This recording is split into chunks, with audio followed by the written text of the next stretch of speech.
The Shadows of Crescent Mall. Chapter 1, The Abandoned Relic. Crescent Mall stood at the edge of a once thriving city, now a decaying monument to the excess of the 1980s. Built as a beacon of modernity, it had been the go-to shopping destination for decades until a series of unexplained accidents led to its abrupt closure. It had been abandoned for over 20 years, left to the elements and urban legends that spoke of dark spirits and eerie occurrences. For Amy, a freelance journalist and aspiring documentary filmmaker, Crescent Mall was a goldmine of untold stories. She had a knack for uncovering the mysteries hidden in forgotten places, and the mall's history intrigued her. Reports of mysterious disappearances and ghostly apparitions made it the perfect subject for her next project. Armed with cameras, audio recorders, and a small team of fellow enthusiasts, Amy was determined to uncover the truth behind the haunting of Crescent Mall. Chapter 2, The First Night. As Amy and her team approached the mall, the sky was overcast, and the air was heavy with anticipation. The imposing structure loomed before them, its once vibrant signage faded and cracked. The entrance was blocked by rusted gates, but a gap provided just enough space for them to slip through. Inside, the mall was a cavernous expanse of darkness and decay. Broken glass crunched underfoot, and the smell of mold and rot permeated the air. The team set up their equipment in the central atrium, beneath the skeletal remains of a once grand chandelier. "Let's get started," Amy said, her voice echoing in the emptiness. "We'll split up and cover more ground. Keep your radios on and stay in touch." As her team dispersed, Amy felt a chill run down her spine. She couldn't shake the feeling of being watched, but she brushed it off as nerves. She activated her camera and began her exploration, narrating as she walked. "This is Crescent Mall, abandoned for over 20 years. Tonight, we seek to uncover the truth behind the legends of its haunting." Chapter 3, Echoes of the Past. Amy's footsteps echoed through the empty corridors as she moved from store to store, documenting the remnants of a bygone era. Dust-covered mannequins stared vacantly from shattered windows, and faded posters advertised long-forgotten sales. Every so often, she would catch a glimpse of movement out of the corner of her eye, but when she turned, there was nothing there. In the food court, she found a notebook half buried under debris. It belonged to a security guard named Thomas, who had worked at the mall during its final days. The last entries were troubling, detailing his growing fear of a presence he couldn't explain. He wrote of hearing whispers in the dark, seeing shadows move on their own, and feeling an oppressive weight that made it hard to breathe. Amy's radio crackled to life, interrupting her reading. It was Mark, one of her team members. "Amy, you need to see this. I'm in the arcade." The arcade was on the second floor, and Amy quickly made her way up the broken escalator. As she entered the dimly lit space, she saw Mark standing by an old claw machine, his flashlight illuminating something inside. "What is it?" she asked, approaching cautiously. Mark pointed to the glass. "Look." Inside the machine was a doll, its porcelain face cracked and its eyes unsettlingly lifelike. But what caught Amy's attention was the message scrawled in red across the glass: "Help US." Chapter 4, The Hidden Depths. Amy's heart raced as she filmed the eerie scene. Who could have written this? Mark shook his head. "I don't know, but I found more notes like it scattered around the arcade." Whoever they are, they were desperate. The team regrouped in the central atrium to discuss their findings. Sarah, another team member, had found old security footage in the management office. The grainy videos showed flickering lights, objects moving on their own, and a shadowy figure that seemed to watch the camera from a distance. "We need to find out who this figure is," Amy said. "There has to be a reason for all of this." Thomas's notebook mentioned a basement level that wasn't on any of the official maps. It was accessible through a maintenance door in the back of the mall. The team decided to investigate, hoping to find answers. Chapter 5, Descend into Darkness. The maintenance door was heavy and rusted, but they managed to pry it open. A narrow staircase led down into the bowels of the mall, where the air was thick with mildew and an overwhelming sense of dread. As they descended, their flashlights flickered, casting long shadows on the damp walls. The basement was a maze of storage rooms and forgotten spaces, but it was the large, reinforced door at the end of the corridor that drew their attention. "This must be it," Amy said, her voice barely above a whisper. The door creaked open, revealing a room that seemed untouched by time. Shelves lined the walls, filled with strange artifacts and occult books. In the center of the room was a large, ornate mirror, its surface covered in a thick layer of dust. Sarah approached the mirror and wiped away some of the grime, revealing an inscription around the frame. "It's Latin," she said. "It translates to the gateway to the other side."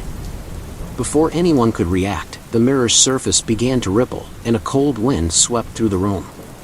The shadowy figure from the security footage emerged from the glass, its eyes glowing with malevolent intent. Chapter 6: The Haunting Unleashed.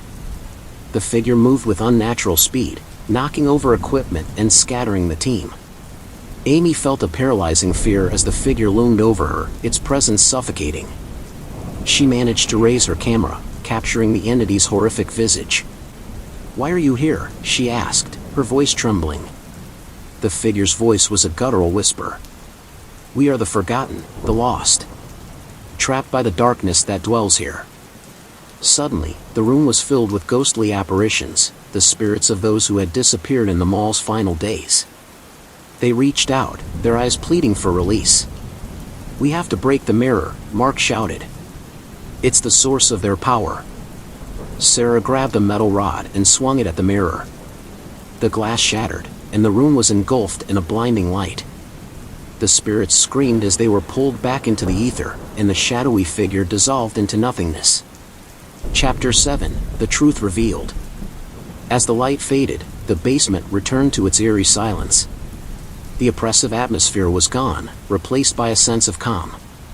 The team emerged from the basement, their faces pale but determined.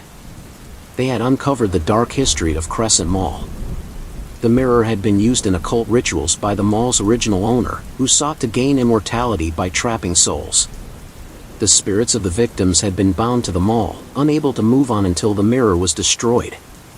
Amy documented the entire experience, and her documentary became a sensation, shedding light on the tragic history of Crescent Mall and bringing closure to the families of the missing. Chapter 8: The Aftermath. Crescent Mall was eventually demolished, and a memorial park was built in its place. Amy continued her work as a journalist and filmmaker, driven by the need to uncover the hidden truths of the world. The story of Crescent Mall served as a reminder of the darkness that can lurk in forgotten places and the courage it takes to confront it. Amy's name became synonymous with bravery and truth, inspiring others to seek out the mysteries of the past and bring justice to the lost and forgotten. Years later, as Amy stood in the memorial park, she felt a gentle breeze and heard a soft whisper. "Thank you."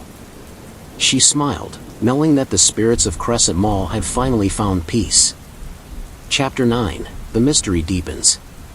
Despite the resolution of the Crescent Mall haunting, Amy couldn't shake the feeling that something remained unresolved. Her curiosity got the better of her, and she began to investigate the mall's original owner, Jonathan Sterling. His background was shrouded in mystery, and rumors hinted at his involvement in dark occult practices long before he built the mall. Amy dug through old records, contacted historians, and even interviewed some of Sterling's distant relatives.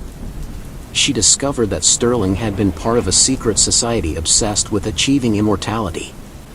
The mirror had been a key element in their rituals, designed to trap souls and extend their lives.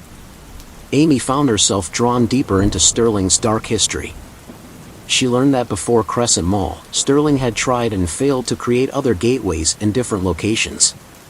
Each project ended in tragedy, with numerous unexplained deaths and disappearances.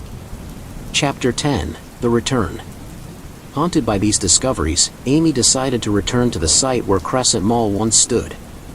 The memorial park had become a serene place, but she couldn't shake the feeling that something still lingered beneath the surface.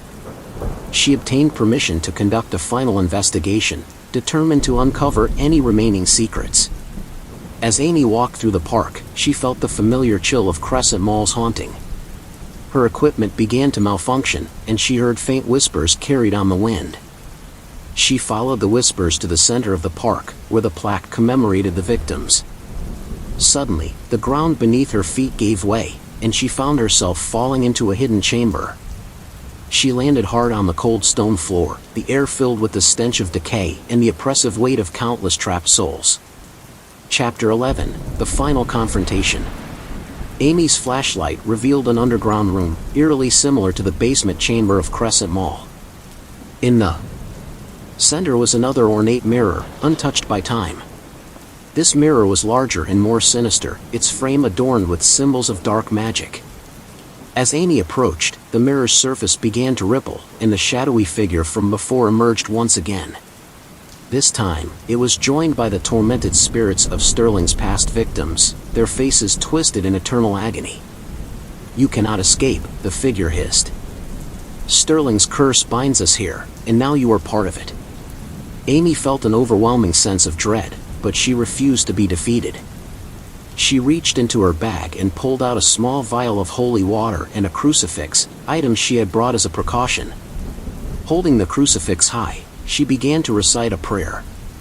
The spirits recoiled, and the figure writhed in pain. She sprinkled the holy water on the mirror, and it began to crack and splinter. The chamber shook violently as the mirror shattered, releasing a torrent of light and energy. The spirits screamed in unison, their forms dissolving into the light. The shadowy figure let out one final, ear-piercing wail before disintegrating completely. Chapter 12: Liberation. As the light faded, Amy found herself alone in the now quiet chamber. The oppressive atmosphere was gone, replaced by a profound sense of peace. She climbed back to the surface, her heart pounding with relief and triumph. News of Amy's final confrontation spread quickly, cementing her reputation as a fearless investigator of the paranormal. Her story inspired many to confront their own fears and seek out the truth, no matter how terrifying. Years later, Amy continued to explore and document haunted places, always driven by a desire to bring peace to tormented souls and uncover the mysteries of the unknown. Her work led to greater understanding and respect for the supernatural, bridging the gap between the living and the dead. The site of Crescent Mall became a symbol of redemption and courage. The memorial park thrived, visited by those who sought solace and inspiration. Amy often returned to the park, feeling a deep connection to the spirits she had helped free. One evening, as she sat by the plaque, she felt a gentle breeze and heard a soft whisper. "Thank you, Amy. You have given us peace." She smiled, knowing that her work had made a difference, and that the spirits of Crescent Mall were finally at rest. The legend of Crescent Mall lived on, not as a tale of terror, but as a story of bravery, compassion, and the enduring quest for truth. Don't forget to subscribe.